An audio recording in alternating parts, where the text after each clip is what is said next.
Good evening, and welcome to yet another Whiskey Me live tasting. It's October already, can't believe it. Um, and we are here to enjoy two fantastic drams this month. Um, we're tasting for our Scotch single malt, Bòcan from the Tomatin distillery. And for our world whiskey, we're going to be tasting Armorik for the Waringham distillery in France. Got two great guests that are joining me. Gordon Hynd from Bòcan is going to be coming on very shortly to talk us through that whiskey and what's been going on at Tomatin with the production of it. And then hopefully we're going to be joined by Paul Klocke direct from France, though I hope we haven't messed our time zones up because Paul currently is running late. But rest assured, both Gordon and I have plenty of Armorik to taste, so we might just do the tasting between the two of us if Paul doesn't show. But we've got 15 minutes or so before we're going to move on to that whiskey. So without further ado, we're going to crack straight on with our Scotch single malt of the month, which is, of course, Bòcan signature. And in order to taste it and to talk about it, I'm going to have to bring on Gordon. Hey, Gordon. Oh, I can't hear you. No. Can you coming out? There you go. That's better. Gotcha. Thanks for coming on and having a chat with me tonight. No problem at all. Pleasure. Absolute pleasure. You're on holiday, so you are literally taking time out of your, well, not so busy schedule, perhaps sort of relaxed schedule. Yeah, same. So I'm getting a bit of time by myself on my holidays in the evening to sit and have a dram. So it's not really hard work. That's for sure. You told me just before we went live that you're actually holidaying like half an hour from the distillery. Is that right? Or close by? Yeah, kind of near 15, 20 minutes, that kind of thing. So I work a couple hours away from the distillery down in the central belt of Scotland, but this is it's a beautiful spot up here. So yeah, I do Nice. a couple of holidays. So it's all good. Good stuff. Cool. Well, look, I'm quite excited to hear a little bit more about this whiskey because I think it's an interesting product. So maybe where do you think we should start? Would perhaps start about the sort of origins of Bòcan, where it came from? Yeah, I think that's probably quite a good shout. But we're producing it, as you mentioned earlier. We produce Bòcan at Tomatin Distillery up in the Highlands of Scotland. But it's quite a new expression to the range from Tomatin Distillery Company. The distillery itself has been running since 1897 legally, and hundreds of years before that, there's records of distillation on the site. So we first expression came out in 2013, with the first distillate being produced in 2005. So this is something that's quite new to the company with regards to the name and the brand. But yeah, still using time old style to make it. Yeah. So and it's peated, right? Yeah, it is, which is not something that the rest of our whiskies are very well known to be. You know, we don't really have many Tomatins out there that have got much peat or smoke about them. But with Bòcan and the history of the distillery, we were producing a lot of malt for blends, and we were also using our own blend, the Antiquary, which is the other product in our range, and we were buying in peated malt for that. And it was around about the turn of the millennium, the distillery manager just started to notice the price was going up and up and up. And at that point, the kind of light bulb came on that, well, we've got a big old distillery here. We should just do a bit of a run of this ourselves. So 2005, the first run of peated malt was done. And it's only done once a year, around about the end of November, start of December, always in the winter. And for 1 week, we'll do a peated run of malt through Tomatin. But what we also do is we change a lot of the ways that we run the distillery. So our fermentation time is different to what we do with Tomatin. The distillation goes through a completely different process. So what you end up with, which I think is pretty cool, it's been a great idea, is to just have a completely different character to the malt as to what you would have from the Tomatin that we run through the distillery through the rest of the year. and you end up with something quite unique Yeah, coming out. So that's that's interesting. kind of how it came about. Yeah, it's interesting that the peated production started due to the increasing price of peated malt at the time, because I was chatting to a few friends recently at other distilleries that produce peated whiskey for a week or two a year, because it's become an increasingly common thing, hasn't it? And I Yeah, was trying to get to the bottom of, like, is this a historical thing? Like, is there some sort of historical like justification for doing it? Like, I don't know, something to do with the time of the year or the cost of peat at a time of year or something like that? Or is it a more modern thing? And if it's modern, why? Is it to like diversify the stocks of whiskey internally within the distillery? But that's the first time anyone said to me that the price of peated malts going up, and you still need whiskey to blend with, so you start making your own. yeah, it was pretty much a commercial. It started with a commercial decision anyway to Yeah. just solve that problem for some of our other products and blends that we're making. Mm. We were producing a lot of blend back in the 80s, 70s, 80s, and that was a big part of our business. So it really did matter when we started looking at the savings on this. So yeah, do you know what though? You've raised loads of interesting reasons why distilleries might do it and probably do it. I think some of those reasons that you came up with, I know are valid with other distillers and guys that I've talked to before. So everybody's got their own unique kind of reasoning behind it. But yeah, that's kind of where we came from. Yeah. So when that started happening, and with the whiskey that was sort of subsequently made, do you, is there still a distillery style that you think sort of transcends between the peat, like the sort of more traditional, Yeah.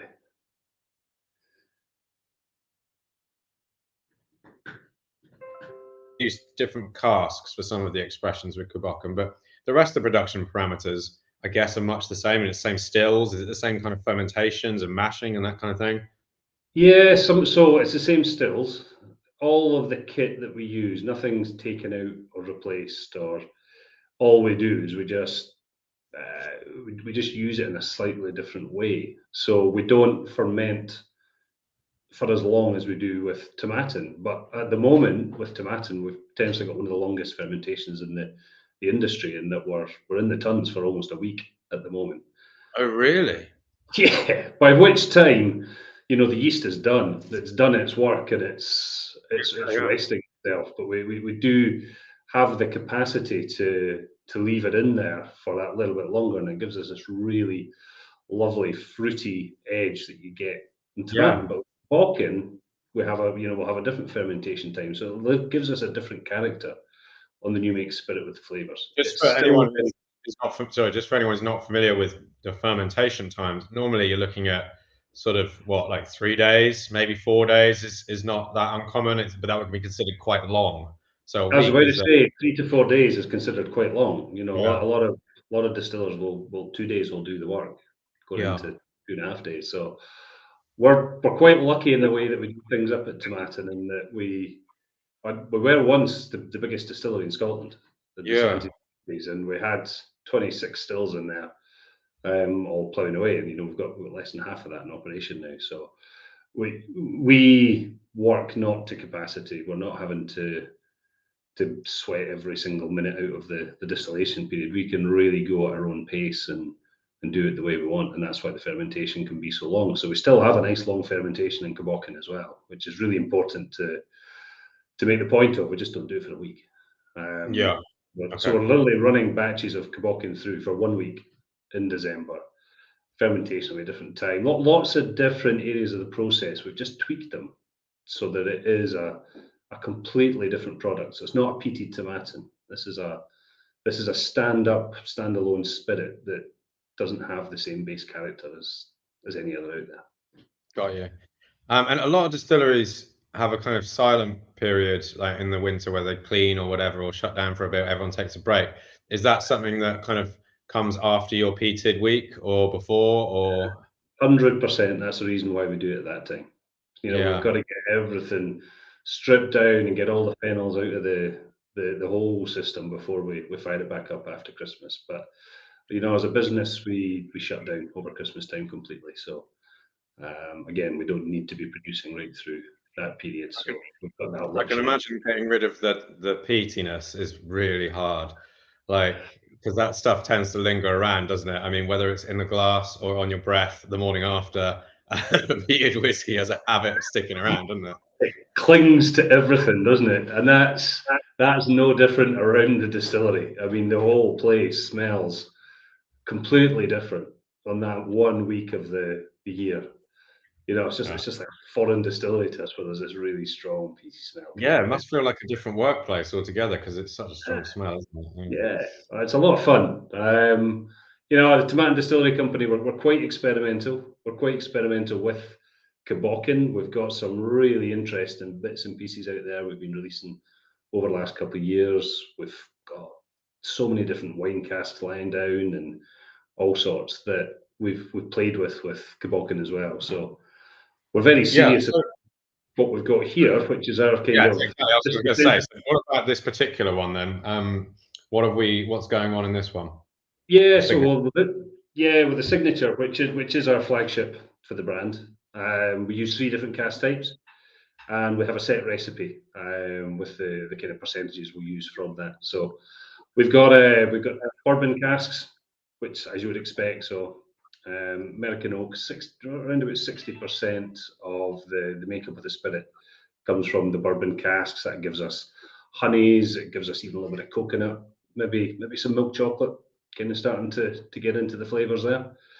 And then we've got Oloroso sherry casks as well. That's around about 25% of the makeup of the liquid itself.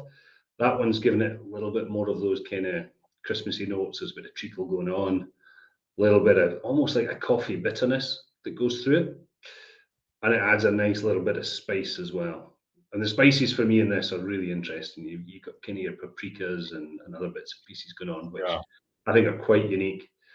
And then one of the things that we use it for a couple of our expressions is virgin oak. And virgin oak seems to work really, really well with our spirit coming off the stills. So 15% of the liquid comes from virgin oak barrels, and that kind of adds kind of citrusy notes. So those kind of quite strong lemony flavors for me. And then again, there's a nice bit of spice comes out the virgin oak as well. You've got that wood contact with the split new staves, and that's adding in almost a kind of cinnamony piece. So yeah, for me, the spice that you get going on here, which is quite prevalent, is paprikas and cinnamons and those kind of Yeah. the spice trail. Well, we on our pouches we always color code, and we did green and orange for this particular whiskey, and that represents smoke and spice. And that's for me the sort of dominant characteristics of it. And then in terms of the flavor notes, we went with chili, which, like you say, is a bit like paprika. I like bonfire smoke, and then for me, the citrus comes through as grapefruit. I get like grapefruit peel, especially on the palate, actually. Like that sort of zesty, slightly bitter kind of grapefruit peel, which probably also, when you said bitter coffee, I got a little bit of that too. And actually, I don't know if this is offensive to you, but and it's a great whiskey, but I've been mixing it a little bit with Fever Tree grapefruit soda, Amazing. and it's absolutely delicious. Like it really, really works well with it. The way the smoke comes through, it gives it a sort of medicinal quality. It's lovely. Yeah, no, nothing offensive about that at all. It's there to be enjoyed, right? So however Yeah, you find the best way to drink it, go with that. No, I mean I would agree with so much of what you said there. There's just a lovely honey sweetness to it. You've got that kind of wood smoky, but it's not. And I think the thing to be clear with in Bòcan as well is we're only lightly peated. We're not looking for peat to be the prevalent flavour coming through this, yeah, and you're trying to detect that honey or the sweetness underneath the smoke. It's really a lovely balance of mild smokiness and then yeah. those flavours that we talked about coming through. Fantastic. Really good. Right, cool. Gordon, we will come back to you. Please do stick around because I'm going to bring in Paul now from Armorik, who has arrived, thankfully. Here he is. Hello, Paul. Hello, Tristan. Hello. How Thanks are for you? joining us. Yeah, thank you very much for having me. It's a pleasure. Are you Hello, at Gordon, the as well. distillery? Yeah? Hi, Paul. I'm at the distillery. Yeah, I am. I'm right now in the shop, and then I just wanted to give you a tour of the distillery, going around the stairs, the warehouse. Connection is pretty good, so you will Well, that's amazing. It will follow.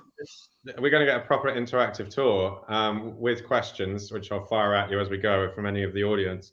So that's wonderful. Thank you.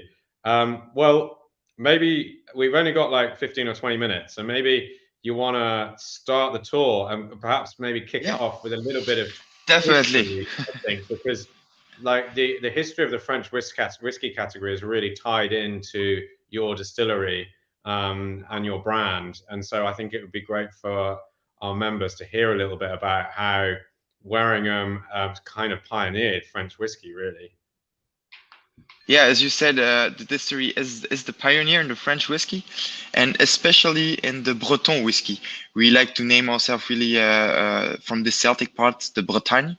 So it's really a whiskey Breton. It's also rules that we have to follow, just like for the Scottish who have this geographical indication. We have rules about the water we have to use, about the bottling, also here in Bretagne.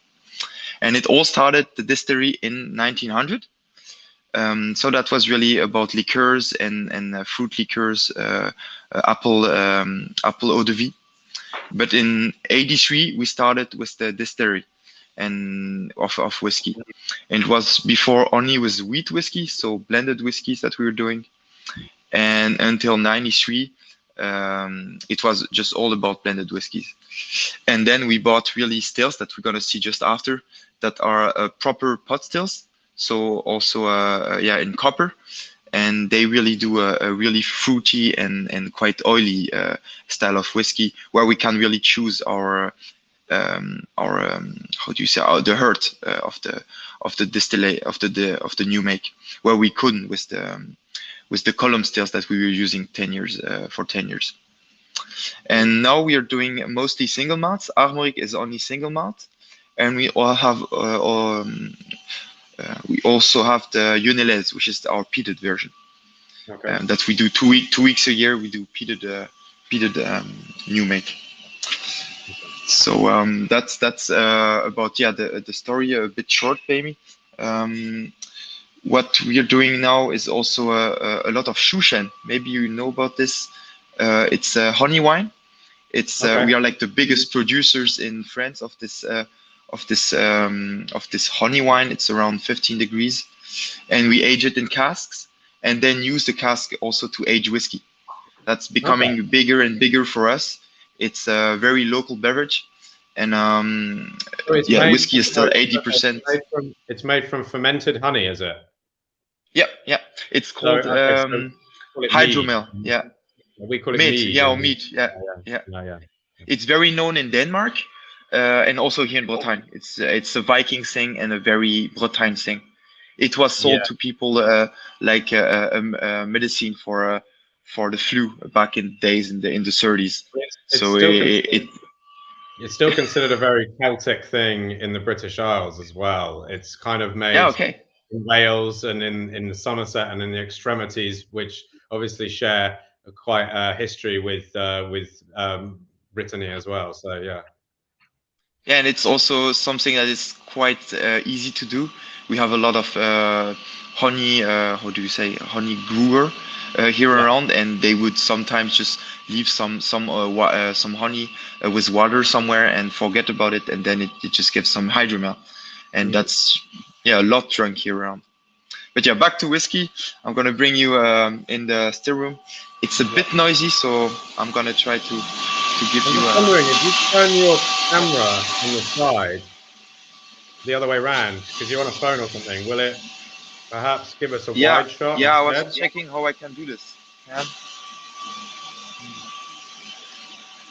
It doesn't matter that much, but it'd be better just to wide. Yeah, I will turn my camera so you see. Yeah. So here you'll see the two stills that we bought in '93, and they have been made in Cognac. So that's very important for us as well, that they are made in France. You bake in the back so you can really see it. So they are both of copper. One is 6,000 liters, and the other one is 2,500 liters. Okay. And on both we really control with hands and nose what we get outside. It's no automatization. We just have those two stills, and the guys are working today until 10 p.m. just like they do every day for 5 days a week. And it's 2 shifts of 8 hours. So it's around 600 liters of pure alcohol that we get every day out. So yeah, here is Nicolas working today. And today is wheat day, so it's all about doing some blend whiskey that will also be distillated in the pot stills. So it's also double distillation for our blended whiskey. Okay. And everything is done here. We also have the I don't have all the words in English. The grinder where we grind the mill, the mill, yeah. And then it goes down here where it's brewed. And where I am right now, it's a lot more pressure here, fresher air, because here inside the distilling room, even now, it can be over 30 degrees, so pretty warm. And here in this room, it's not over. Oh. This is the slight problem with having a correspondent. 1,000 liters in every fermenter. Yeah. We're just losing you a see little it? bit. No, I know. Sorry, here's a bit clear. Maybe go somewhere where there's not lots of metal just for a second. I think it's all the metal, the steel. Yeah. The steel is it's very noisy, yeah? No, it's just I think the steel is causing the signal from your device. Oh, yeah, okay. I see. Yeah. I see. It's very, very brave of you to do a distillery tour with us, and very cool as well. It's not very often this happens. Yeah, usually I have done quite some, and usually it always works well because the guy can stop the grinder, the mill. But today he's very, very late on the schedule, and he wants to go home after. So he said, no, today I don't stop it. I just grind. So he's just grinding and grinding. Speaking about the mill, I was wondering, your cereal, your barley, is that all French? Is it all sourced locally, or is it imported? Where do you get it from? It's 30% very local from agriculture here around the distillery that are like 100 kilometers around. And otherwise, all comes from France. And it's all organic malt as well. Since 5 years now, we only distill organic barley. And when it comes to our peated whiskey, it comes from Elgin, from crisp malting. That's where we get the peated barley. And it's peat from the Highlands, from what we know. And the barley as well from Scotland. Nice. But the water we use is just behind me here, so in the dark. But we have a spring down there, and it's 100 meters down the distillery, and it's really granitic coast here around. So we get quite a pure water that we use just like it when it comes to fermentation. But then after we do all the purification, osmose, when we reduce the whiskey. But for fermentation, it's used pure as it is, as it comes out from the spring. Nice. And I wanted to show you something here, if I'm not too high. These are really the Obelix cask, Asterix and Obelix. If you have read those comics, and these are for Pomo. So that's our Apple products that are stocked here. Yeah. No whiskey can get inside. It's too big. Whiskey in Bretagne you can use only until 700 liters. Just like I would guess in Scotland as well, not too big cask. Otherwise, it's it's the same. Because the distillery started out. I mean, I'm talking like over 100 years ago, right now. I think this distillery started making like herbal liqueurs, right? That was the original product. Yeah, and you're still making just like the Chartreuse, well, right? Maybe. Yeah, we are. Yeah. Chartreuse is maybe the very known product from France as a herbal liqueur. And this is a bit in the same style, because it's all those herbal liqueurs that many distilleries were doing in France. That was one of the most drunk products at the time in 1900. But many closed. We had like maybe 20 distilleries here around the town. Many closed because they didn't change anything in their production, didn't adapt to the market. And whiskey in 1980 was about adapting to a market that wasn't even there, because it was the whiskey loch as well in Scotland, And so, but it was a way to save the distillery, because it was just getting bankrupt if there was no new product. And Shushen, so the mid, saved the distillery, the whiskey, and also our apple eau de vie. And that's what makes us known today as well, those two products, the three products. How is the French domestic whiskey market? Because I know France is, I think, still the biggest importer of Scotch whiskey in the world, by volume anyway, not by value. The US one is slightly bigger, but by volume. Are there a lot of French people kind of getting into drinking French whiskey, or is it still kind of a weird thing, like, oh, what, Scotland makes whiskey, why would we drink French whiskey? How is it now? Per person, we are like the biggest consumer of single malts, but in volume I would guess not, also in Asia and so.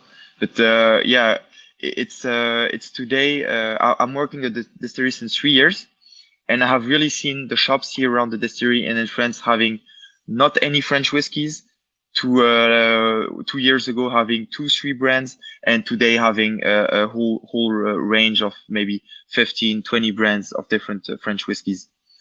But many are just brands, and some are really distilleries behind it. Today there are around 100 distilleries in France, but the one that really have volumes and that can really produce something with knowledge, because they are here on the market since a long time, I would say like more than 25 years. It's maybe like 10 distilleries. And these are also the ones that produce a lot of bulk to give to all those brands that are coming out every day at the moment. One thing that we don't do, we really keep everything in for Armorik. We don't do bulk. We just did a bit with one guy in Saint-Malo, it's also in Bretagne, which really pushes the brand as a whiskey breton. But otherwise, everything that comes, just for everyone that comes just for bulk, we just say no. So it's very important for the distillery to keep it independent craft. We don't want to buy new stills to do just bulk. We want to keep our stock just for us, and keep on growing steadily, not trying to be exponential at the moment, because the market is just very big at the moment in France with French whiskey. But keeping safe as well. Sure.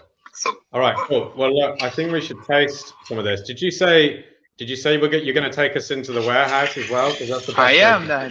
Right? And I have hidden the whiskey as well to taste it. So here it smells very nice. I know you must know, everyone here, how a warehouse smells, but it's always just one of the best moments in the day to just get in here. Yeah. And so we got quite a lot. You've got a whole load of casks there, right? Look at all of that. Now, tell us a little bit about the casks that are used to make the double maturation, because obviously that suggests there's two, and I think one of the types is a local Breton cask, right? Exactly. That's the one to go for if you really want to taste what we do at the distillery, because it's new oak, virgin oak from Bretagne, so really locally grown and locally made, the casks. 3 years in new oak and then 3 years in sherry oloroso. Because new oak is this virgin oak can be quite powerful and aggressive in the first years, so we really want to have it round by the sherry and softened by the sherry, which really oxidates as well. You get all those spicy notes at the end from the sherry, but in the nose it's all about the virgin oak with this sweet saltiness you'll see. So I'm pouring a bit for me as well. So, and those new oak casks are here somewhere. They're here. Oh yeah. So these are not the new oak. These are not the new oak. These are new oak, but from another region. So I'm searching for the good ones. They always move here. Oh, here I have one. Okay, good. So here is one. So that's one of the oldest new oak, because this one came in. It's not written here, but looking at the cask, it's at least 20 years here at the distillery, this cask. So it's quite an old one. It's a third fill of whiskey. So usually they are used. These ones here are used for the Derven, which is our edition that is only for with virgin oak. Okay. The one So with when you say virgin oak, sometimes it might be, it just means it hasn't been seasoned by another product. You might be using it 2 or 3 times yourselves. Yeah. Yeah, they are just used for our products and always with new make as well. So you don't let any whiskey. We don't put like a whiskey that was in sherry cask then in the new oak. It's always new make that comes inside of it. So it always gets all the aromas from the new oak. But it's toasted as well, of course. It's lightly toasted, so we can toast it again after forefill and use it again for the double maturation. And double maturation is really the whiskey that made us known with this quite unique flavor palette of this sweet saltiness, almost licorice to the nose.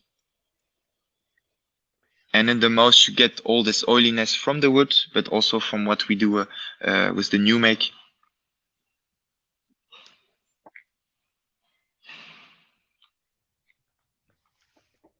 I think it's delicious. Yeah, we like it. Good. I love it. There's a really nice like white pepper kind of like spice that goes through it. It's tingly, it's like a little sparkle on the tongue.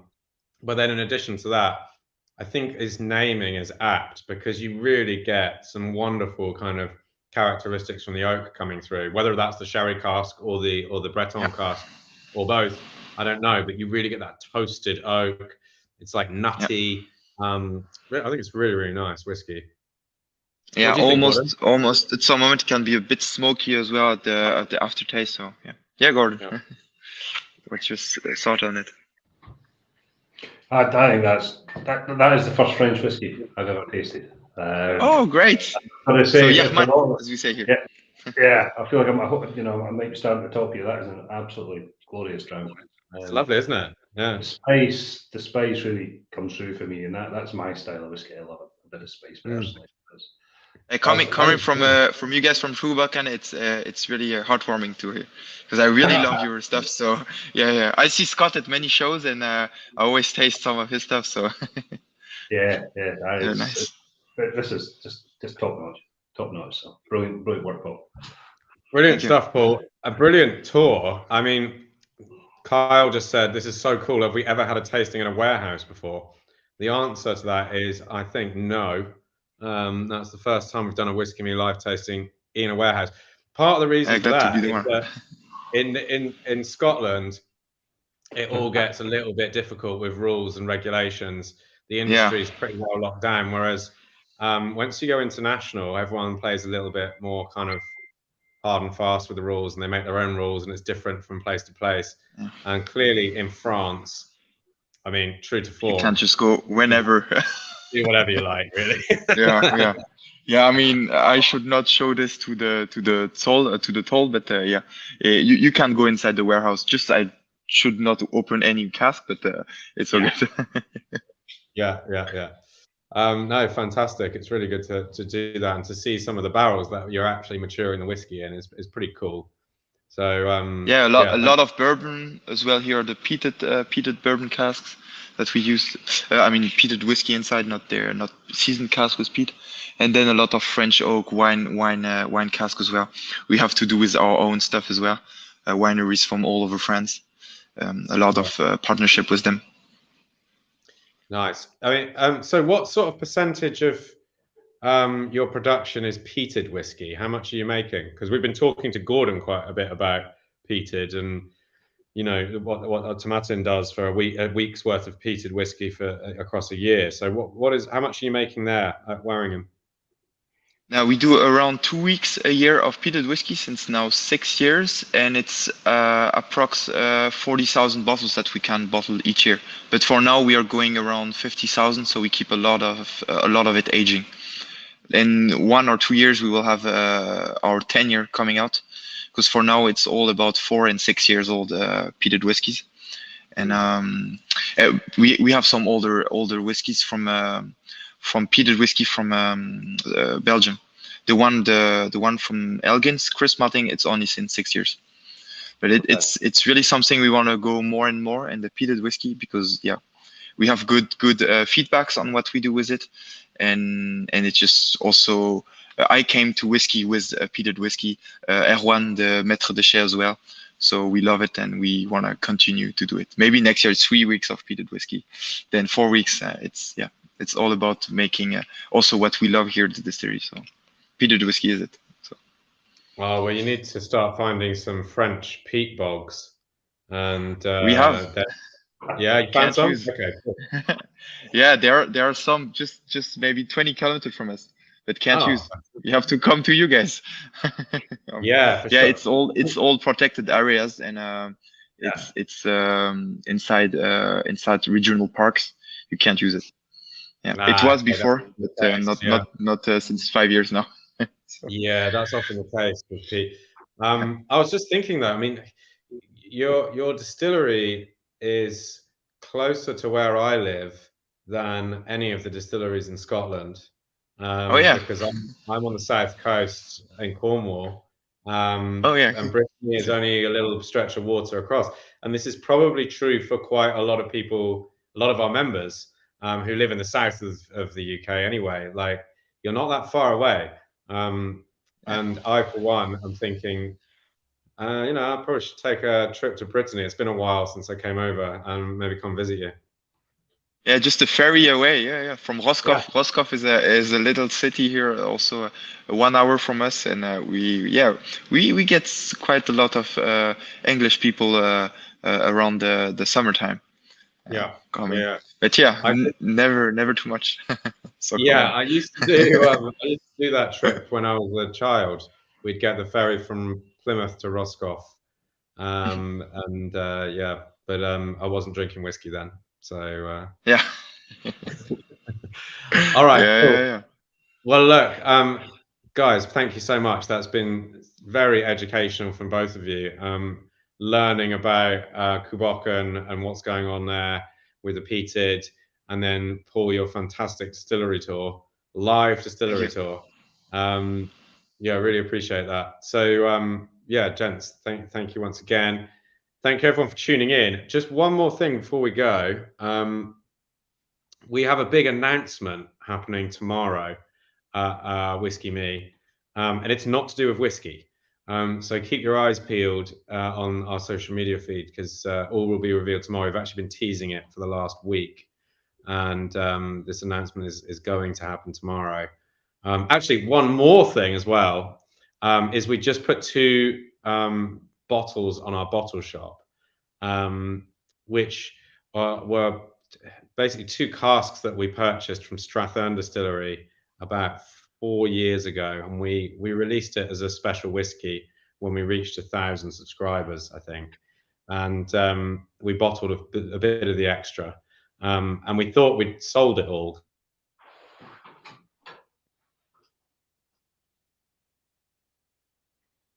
Oh, we lost Tristan. Yeah, I think. Or am I lost? No. Oh, okay. Am I back? You're back. Got you back. Yeah, you're back. Oh, it's probably automatically shutting me off because I'm rambling on. So what I was saying is there are 2 bottles that we just put on the website of Strathern, casks 9 and 13. They were literally the 9th cask and the 13th cask the distillery ever filled. And we've just popped them on the website for sale. They're only 50 cl bottles, and they are the last we've got. But if you fancy that, then go for it. And don't forget, everyone gets 10% discount with their code. So again, thank you guys for coming on this evening and chatting. Really appreciate it. And we will hopefully return to Bòcan and to Armorik at some point in the future. Yeah, I'm in Manchester this weekend. If anyone is there as well, at the Whiskey Lounge Manchester, so I'm going there. So yeah. Anyone there, we see each other. Yeah, I mean, I'm not sure the tasting will be quite so good as the one you've just done with the warehouse tour, but Yeah, I can't bring everything behind me with me. No, it doesn't fit the plane. Sorry, guys. All right, good stuff. Well, look, thanks everyone, and we'll see you next time.